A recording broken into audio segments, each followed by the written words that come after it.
Sylvie of the multiple award-winning The Queen Sylvie Show. You want to expand and get noticed? Then come outside your box and into our world.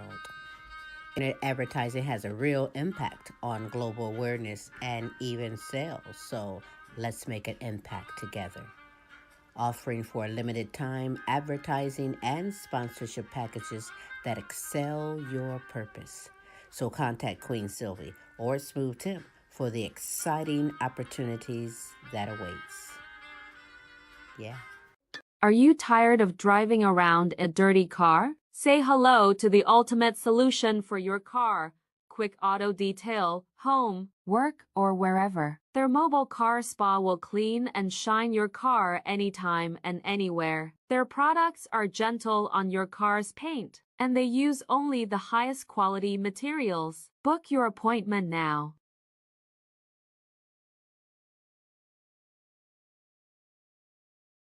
Hey kids, how would you like to hear this on the screen instead of the great show you came to see? That's what you sound like. Honest. Please cooperate and do your part in keeping this theater quiet so everyone, including you, can enjoy it. Now remember, lots of adults and kids too paid admission to enjoy the show. We must insist on absolute quiet. Oh, good madness!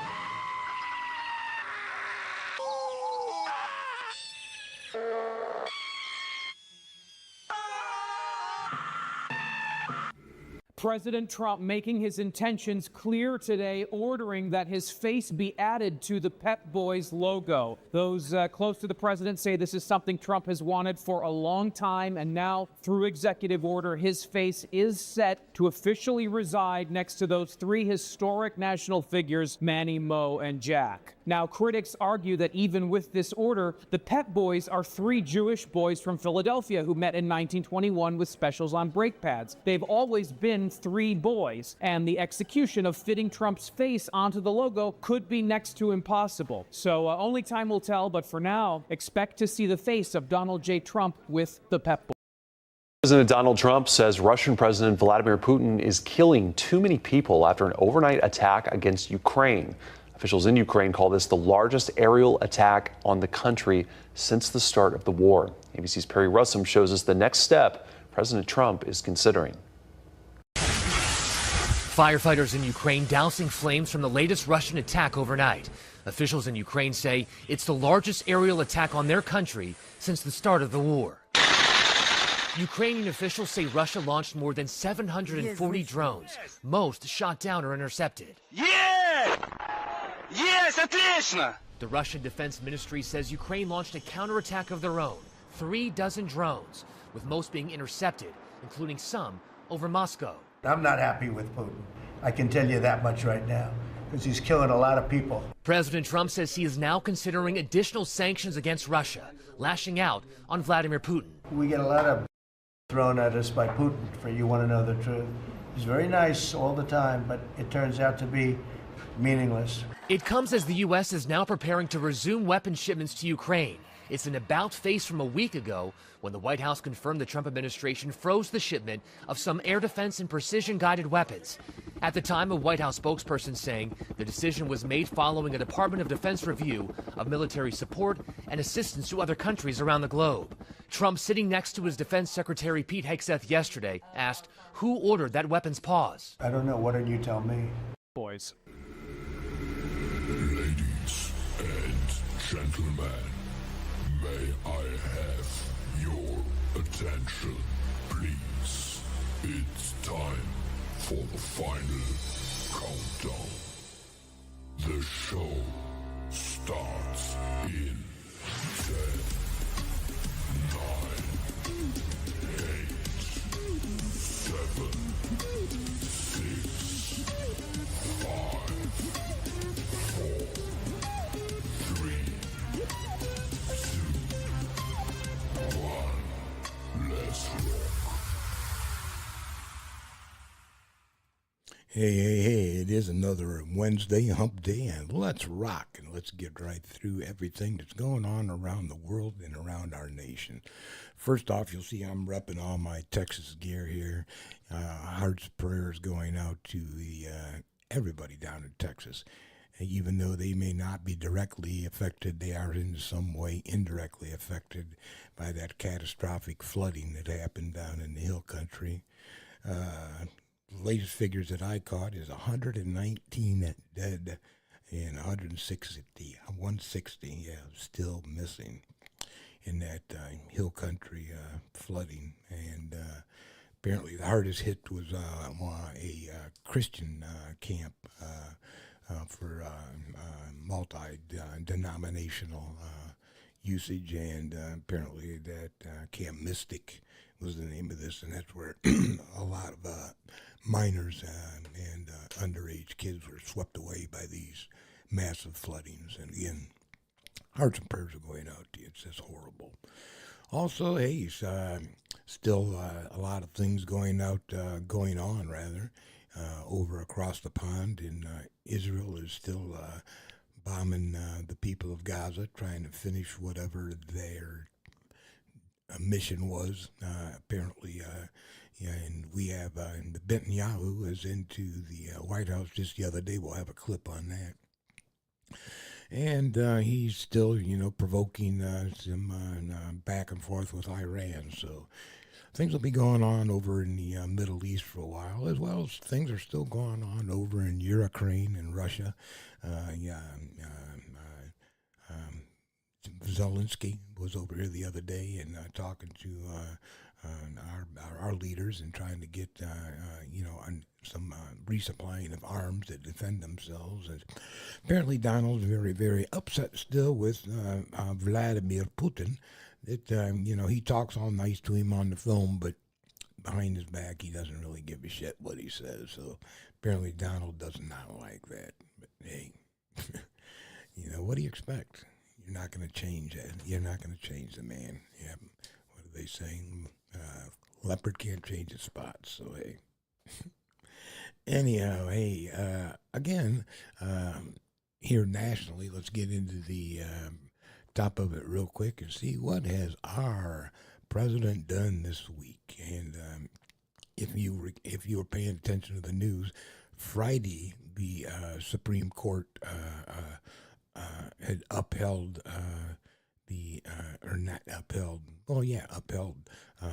Trump's ability to continue with his Doge cuts in the within the government, getting rid of what they consider excess waste. And so you had a lot of people that, and he got his big, beautiful budget through on the 4th of July when he wanted to. So things are going to be implemented and people are coming back to work. You have a lot of government employees that went to work yesterday, as a matter of fact, Tuesday, and with a little bit of uncertainty on after this Supreme Court decision and the big, beautiful bill being signed by Trump on the 4th. They're kind of uncertain what's going to be the status of their job or even where they're going to be working, and a lot of things still up in the air. And take a look at this, and we'll get into some of the fallout of it later. Yeah, a lot of federal workers are waking up this morning with a lot of uncertainty. What the Supreme Court ruling does is give President Trump the right to continue shrinking the federal workforce by dismantling all of these federal agencies. This is despite a lower court ruling that tried to block it. So again, a lot of people waking up this morning uncertain about what this might mean for their jobs, for their job security. The justices lifted an order that paused large-scale layoffs tied to the Trump executive order. That move allows agencies to continue cutting staff and restructuring programs. Now, so far, tens of thousands of workers have either been let go or left under early resignation plans. Justice Ketanji Brown Jackson was the only dissent, warning the decision could gut federal services without any action from Congress. She wrote, "This executive action promises mass employee terminations, widespread cancellation of federal programs and services, and the dismantling of much of the federal government as Congress has created it."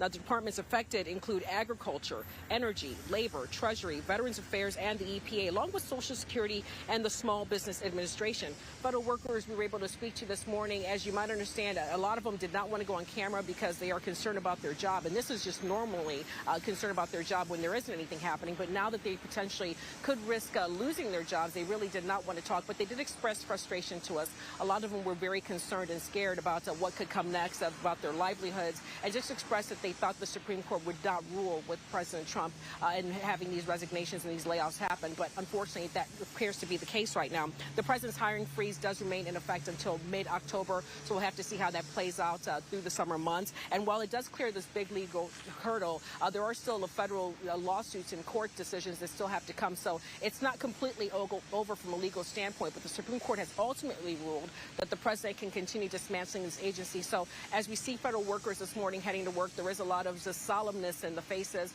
a lot of uncertainty about their jobs. We are in front of the Department of Education, which has all but been dismantled, but there are still some activities happening here. But all in all, these federal agencies are really kind of on the bubble with resignations and layoffs coming. Again, until mid-October is when the hiring freeze stays into place. We're just watching to see how this all plays out, as are these federal workers who now have so much uncertainty about their job security and future. For now, that's the very latest here in D.C. I'll send it back to you guys in the studio. All right. Well, that's what's happening in D.C. We've got thousands of employees coming back, not necessarily knowing if they're going to have a job. A lot of it has to do with a lot of the services that we expect to be provided, i.e. with the education, these Medicare, Medicaid costs, and people that's going to man that, Social Security offices. You start getting into the Department of Agriculture, and you're talking about the layoff of your Bureau of Land Management workers, National Forest Service workers, the sale of national lands. They're talking about 250 million acres declared an emergency that they could want to put up for sale. 250 million acres of your land. This is crazy.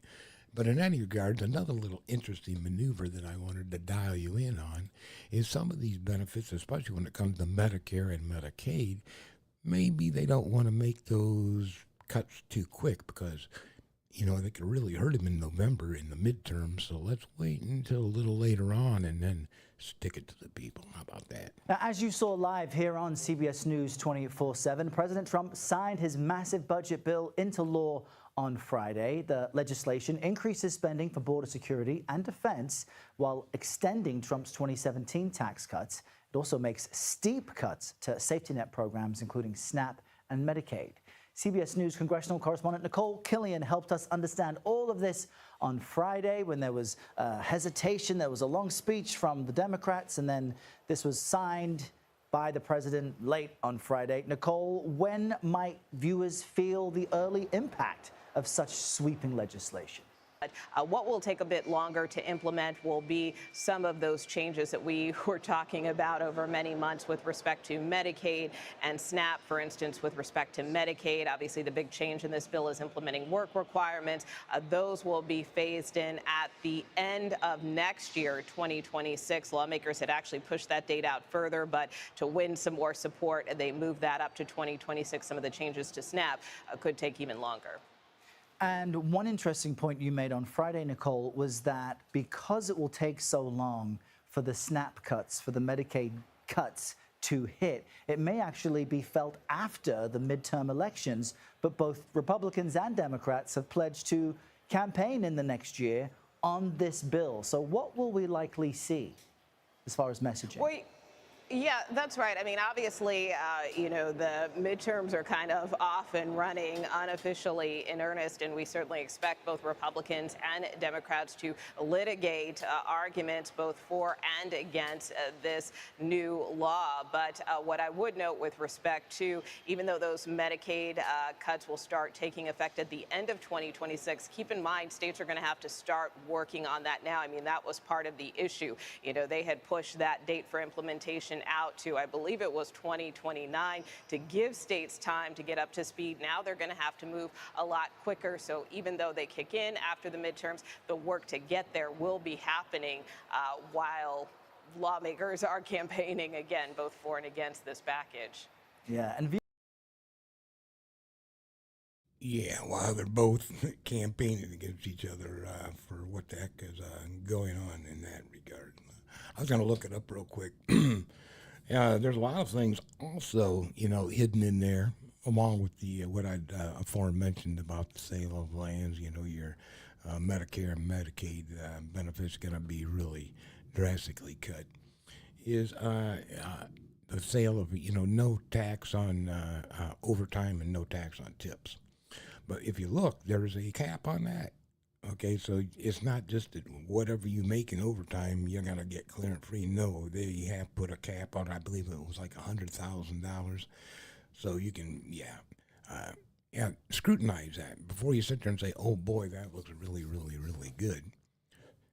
Watch what they're doing behind your back. Same reason that they're waiting to make these cuts behind your back until after the midterm elections. They don't want the Republican Party to get wiped out because they're screwing the little guy, right? We wouldn't want that to happen. But hey, speaking of screwing a little guy, and they talk about cutting Medicare and Medicaid costs, right? Somehow making you work or volunteer for so many hours to keep on some of these benefits depending upon your status.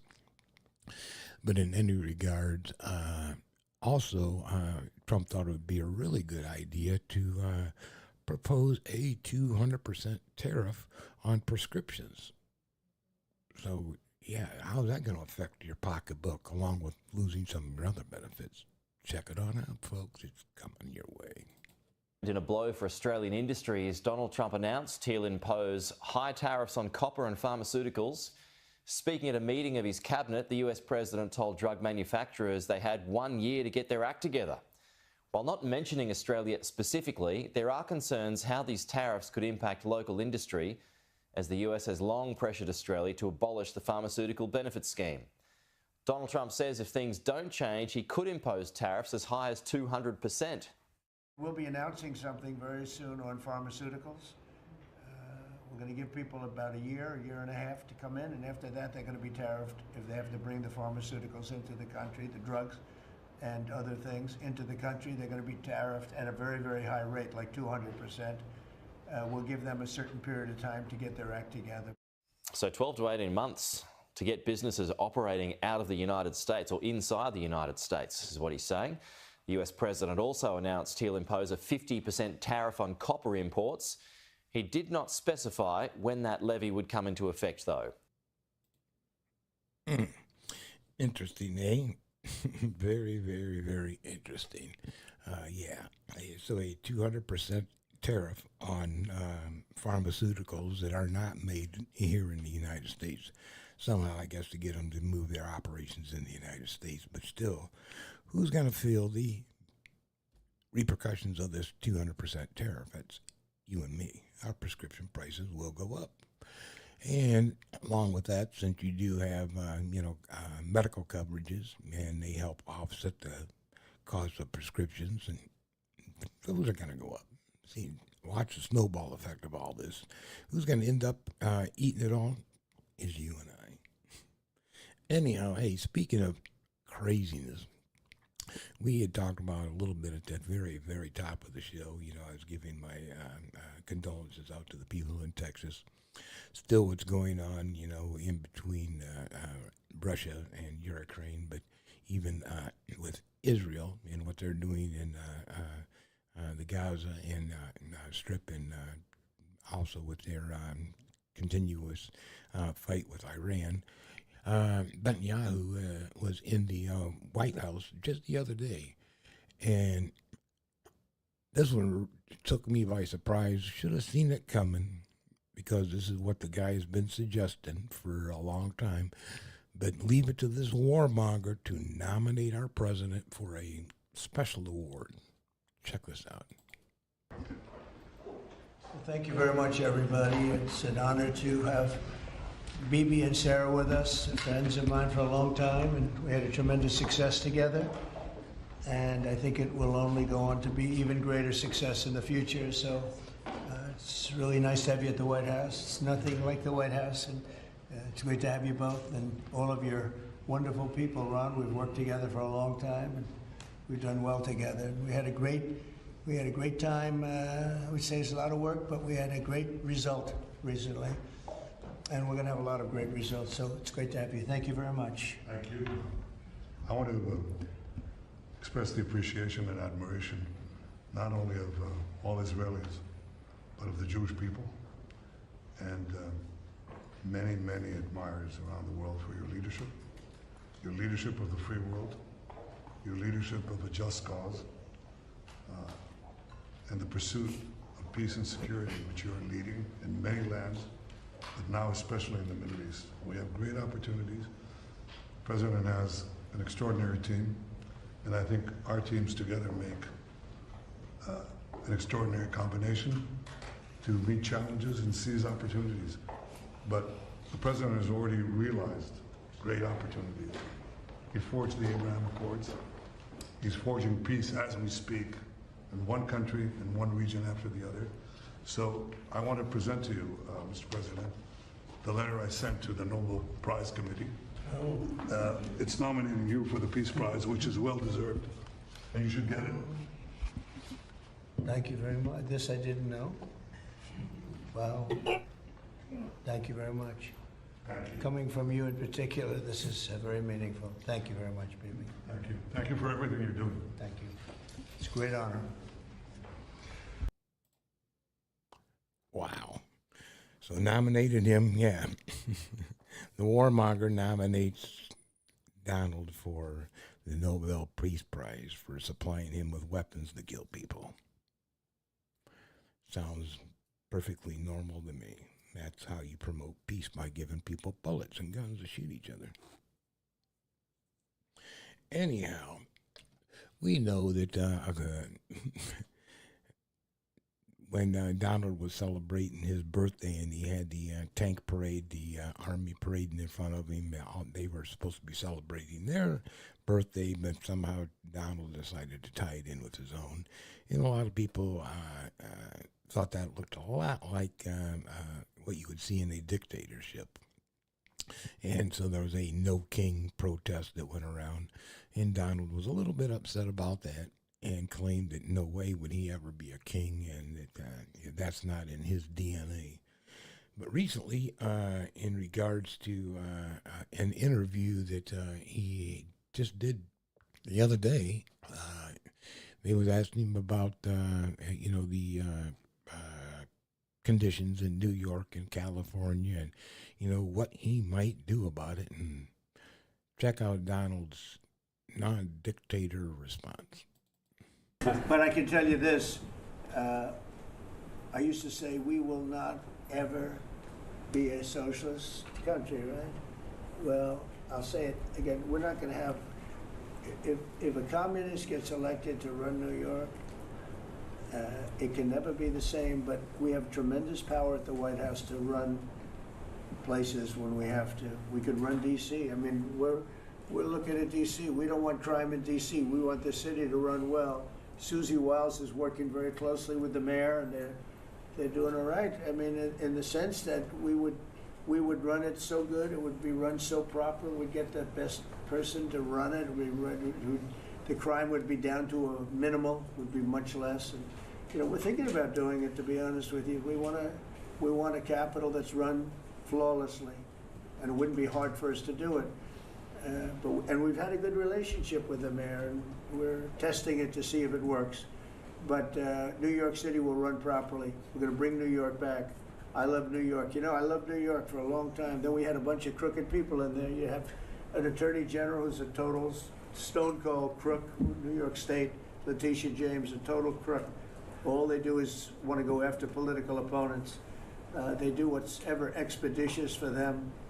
She's the one that took out Cuomo because she wanted to run for governor, and then she ended up getting 1% of the vote. She polled at 1%. She dropped out, went back to attorney general. You have a lot of crooked things going on in New York. We're going to straighten out New York. Maybe we're going to have to straighten it out from Washington. But when I see a communist who has actually gotten a Democrat, pretty much gotten a Democrat nomination, they also went to that new form of voting, which is a beauty. You go in there in third place, you come out in first. That's that form of voting that they have gone to. You know what I'm talking about. It's is not too good. We're going to do something for New York. I can't tell you what yet, but we're going to make New York great again also. We're going to make it great again with the country. What we've done in this country in the last 6 months, nobody has ever seen it. Yeah, and we hope we never do. Are you kidding me? Bye-bye, Donnie. Get out of here. Bye.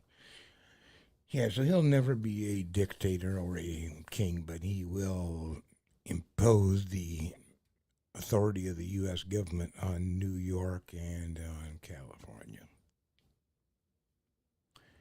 Thoughts? Put them in the comments for me, would you please?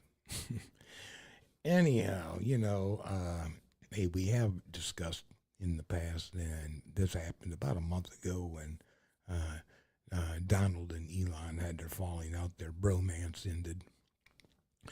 And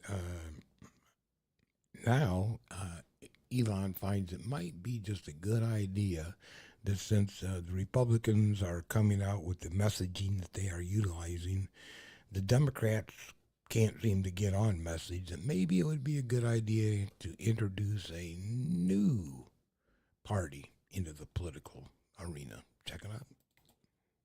Tonight, on the heels of President Trump signing his massive domestic policy bill into law, his former close ally, Elon Musk, announcing the formation of a new political party. Musk, the world's richest person, taking to his social media site X to say, "We live in a one-party system, not a democracy. Today, the America Party is formed to give you back your freedom." Musk, who was President Trump's top campaign donor, has been feuding with the president over the so-called One Big Beautiful Bill, which the nonpartisan Congressional Budget Office says will add more than $3 trillion to the national debt over the next 10 years. Musk has referred to the legislation as a debt slavery bill and had been teasing a new political party for days. The Tesla CEO did not respond to questions from NBC News seeking clarity about today's announcement. The stock market's at an all-time high. For his part, President Trump has been celebrating the bill. The legislation extends the tax cuts from his first term, reduces taxes on tips and overtime pay, and provides funds for his immigration priorities. It also makes some of the biggest cuts in history to social safety net programs like Medicaid and food assistance. In Missouri, Kimberly Gallagher is worried about how the bill's new work requirements could affect her and her son's access to Medicaid. Her son Daniel has a rare genetic disorder and autism, and she is his primary caregiver. Medicaid is in every facet of our life. It's not just medical, it's financial, it's care. And to lose any of those parts would drastically change our lives. You mean? Absolutely. Would dramatically change your lives. Yeah, and the cap on overtime is no tax on it is $12,500, so, or $25,000 if you're filing jointly with your spouse or partner. So yeah, anything over that. So yeah, it's not as good as it looks. You gotta read in between the lines sometimes. As with these cuts that are going to be coming down with Medicare and Medicaid. Pay attention, people. Pay attention, please. Anyhow, hey, something I wanted to get into, and another thing, that they have rolled back some of the, they're in the bill, some of the standards when it comes to environmental protection. And the one I want to speak on particularly is the pipeline that is coming down from Canada into the Michigan area, and I'm not sure how far it goes down. It's called the Line 5 pipeline. But in any regard, real quickly, let me show you, here in the Great Lakes, at the upper part of Michigan, going up into the upper peninsula of Michigan, there's a 5-mile stretch called the Straits. That's where the Mackinac Bridge is. And that's where they're proposing on laying this underwater line that's going to carry oil.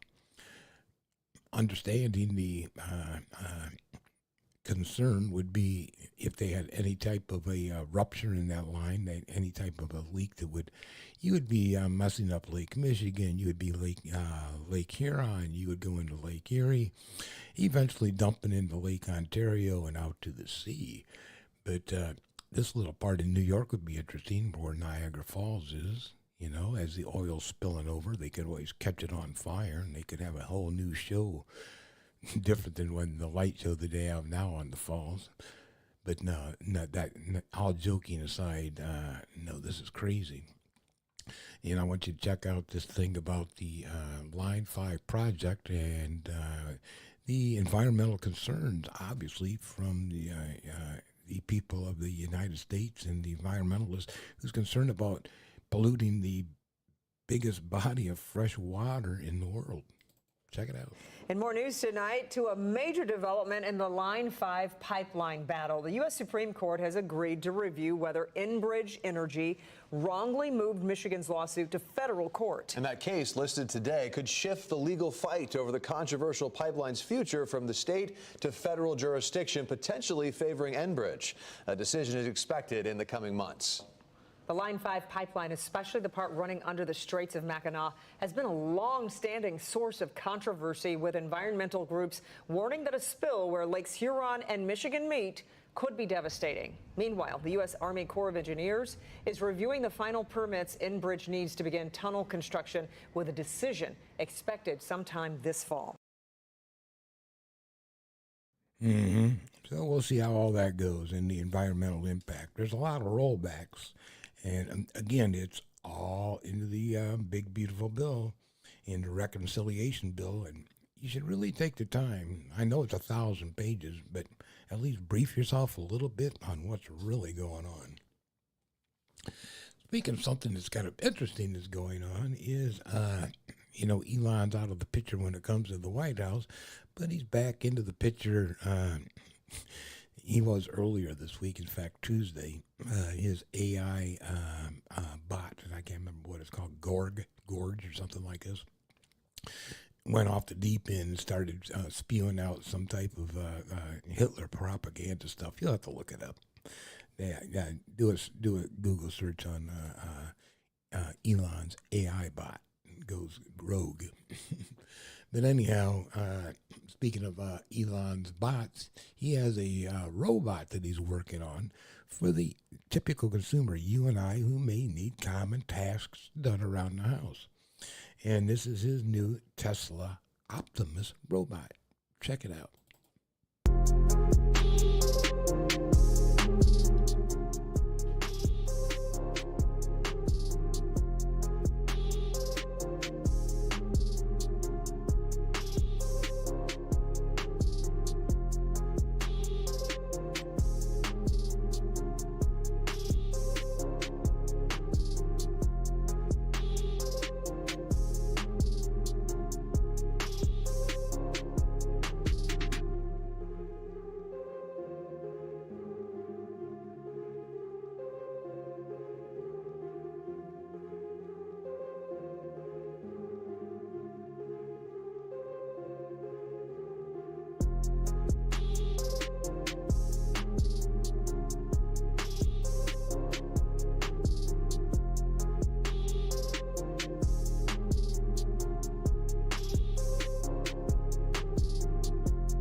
Interesting.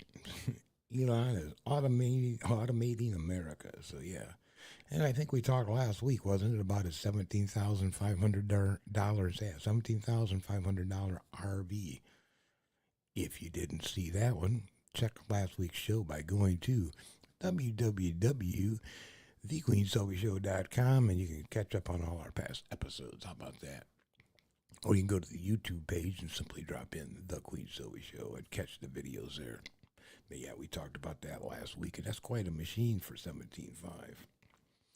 But anyhow, hey, there's you can get your new Optimus robot to take care of some of the common tasks around your house, like sweeping and microwaving, the hard stuff.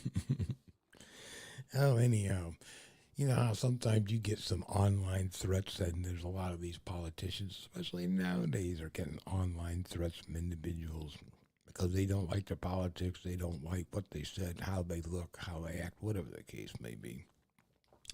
But just for a little giggle, I would thought that I would share this to you.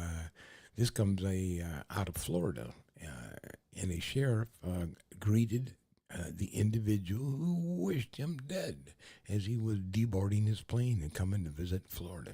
Check it out.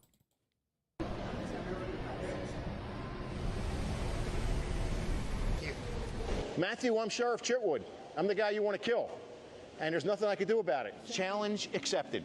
I sent you a sermon. It was from Romans chapter 5, 6 and 7.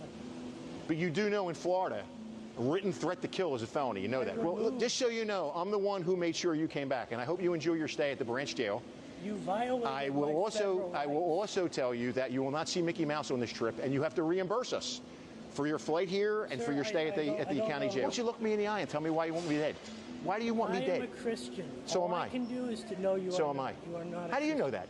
Because in Corinthians it says bondsmen are not Christian. Okay. Well, we're going to take you. You are not Christian. We're going to take you where you need to go. Fine. We will make sure the cell has rubber in it.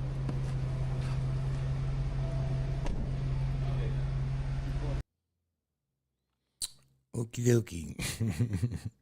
There he goes. You had the sheriff decide to confront the guy who, I wonder how they lured him there. Maybe they played one of the, they gave away like free tickets, you know, free flight and free trip to Disney World or some bullshit to lure him down there. Who knows? But yeah, that was a surprise. Yeah, running into the guy that you had threatened to kill. Hey, let's wrap up into some other towards the end of the show here, and some of the parts that everybody seems to enjoy. And that's my seriously, dude, what the fuck moments. This one I'd love to share with you, and this happens to be a guy who has taken the time to train his animal, and I like to call this little piece Kung Fu Kong. Check it out. Let's see punches. Come on, punch. Punch. Punch. Come on, hit it. When I got Charlie, I used to bring him to the dojo, and within like an hour, I taught this chimp how to throw a left punch and a right punch, and it just sort of mushroomed from there. Kick it hard. Good kick, Charlie. Ready? Next thing I know, he was doing combination kicks. What he's known for mostly is a jump spinning heel kick, which is unbelievable kick. He could probably throw it better than most humans could. Come on, kick it. Good kick. There we go. Left. Yeah. Stand up. Stand up. There you go. Let me applaud that. Seriously. Kung Fu Kong, yeah. That was cool. Anyhow, hey, and let's keep it as long as I'm on the animal planet, so to speak. Did you know that they have a different type of competitions? You may have seen the canine competitions where they have them running around through the hoops, or maybe how far they can jump to retrieve a object that's hanging in the air, right? But have you ever really witnessed a diving competition among animals? Check it out.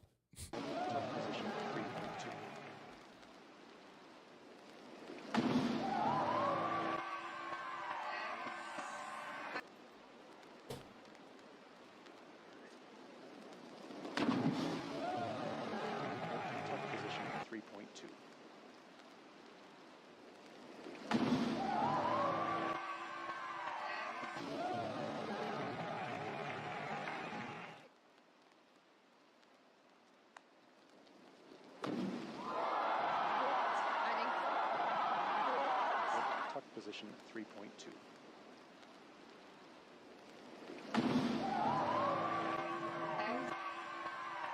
Tuck position 3.2.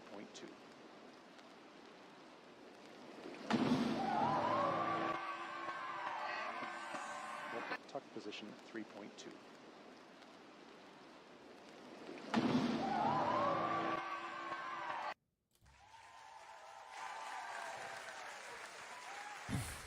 Can you believe it? Was that amazing and or what? Yeah, I was astonished when I said that and just had to share it with you. I could not believe it. So anyhow, that is what the fuck for this week. Hey, let's move on to another favorite part of the show, and that is who is going to get this week's Asshole Merit Badge and become our Asshole of the Week. This Asshole of the Week hails all the way from down at the south in Florida, and no, I am sorry, not Florida, in Georgia, rather, outside the Atlanta area. And this happened, I believe the little village or the town is called Woodstock. And so this guy is nominated and a well-deserved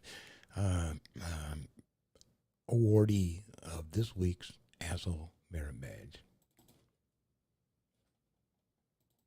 Yeah, Jonathan, that's right. There is video of this arrest, both from the police officer's body cam footage, but also from cell phone video recorded of this incident when the victim, Jasmine Taylor, says that the officer put his knee on her neck and forcing her face into the ground. She said she even had dirt in her mouth, and then her tooth was chipped. Well, this morning, that officer, pictured right here, you're about to see on your screen, Justin Davis, fired from the Woodstock Police Department following an internal investigation that found he violated the department's use of force policy.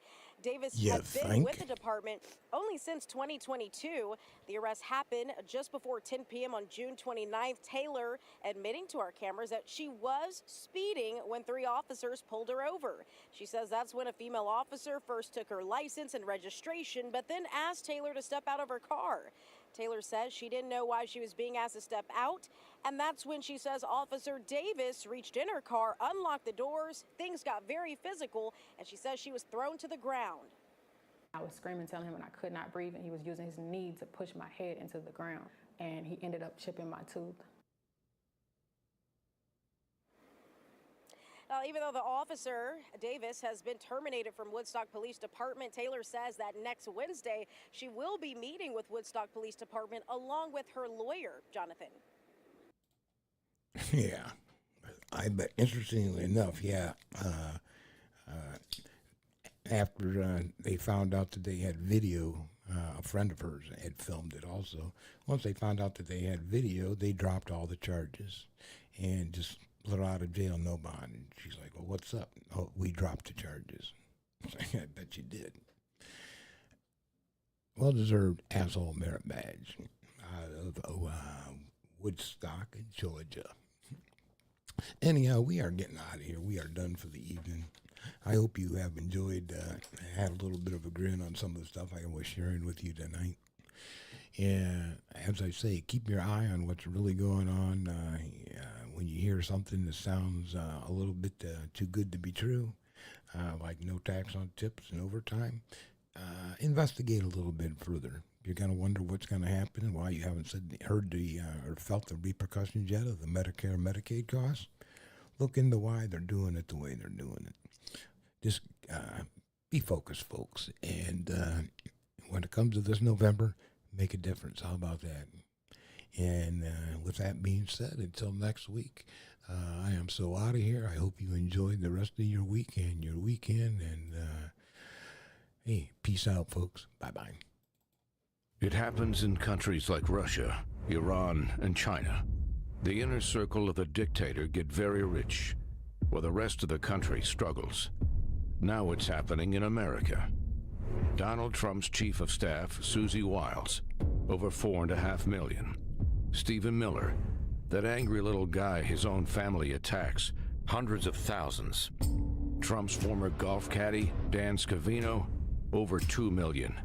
Sergio Gore, 38-year-old former DJ from Malta, over $1 million. What's Donald Trump done for you? You paying less for eggs? Your taxes gone down? Social Security offices are closing. VA services slashed. Trump's pushing the largest Medicaid cut in history and the biggest tax cut for billionaires. Trump's golden circle gets rich, while the rest of us struggle. It's not fair. Russia, Iran, China, corrupt dictatorships. And now, America. Donald Trump. It's just not working.